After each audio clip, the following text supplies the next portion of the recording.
Хөдөлмөрийн тухай хууль, шинчилсэн найруулга, иргэдийн хооронд байгуулах хөдөлмөрийн гэрээ, иргэд хооронд байгуулах хөдөлмөрийн гэрээнд туслах малчин, гэрийн үйлчилгээний ажилтан, тэдгээртэй адилдах ажилтнтай байгуулах гэрээ тус орно. Иргэд хооронд байгуулах хөдөлмөрийн гэрээнд ажил, амралтын цагийн горим, цалин хөлс олгох хугацаа, ажилтан ажил үүргээ гүйцэтгэх байршил болоод бусад нөхцөлийн талаар харилцсан, тохиролцсон. Иргэд хооронд байгуулах хөдөлмөрийн гэрээнд хөдөлмөрийн тухай хуулийн зохицуулалтыг нэгэн адил мөрдөнө. Ажил олгогч нь дараах үүргийг хүлээнэ. Ажилтан нь ажил олгогчийн гэрт эсвэл ажил олгогчийн өмчлөлийн болон эзэмшлийн байранд нь амьдарч ажиллах бол тэдгээрийг хэвийн амьдрах нөхцлөөр хангана.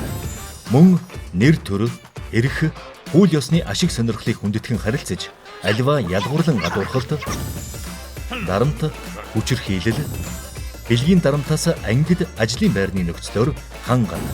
Түүнчлэн 7 хоногт тасралтгүй 24 цагаас дээш хугацаагаар амраах, хуулийн дагуу ээлжийн амралт олгох үүрэгтэй.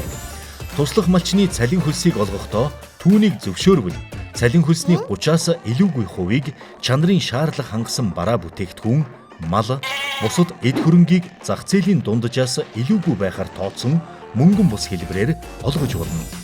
Харин үүнд тамхи, согтууруулах хундаа, бүх төрлийн эм, хуулиар хоригдсон эд зүйл, бараа бүтээгдэхүүн, тусгай зөвшөөрөлтөй худалдах бараа бүтээгдэхүүн олгохыг хориглоно.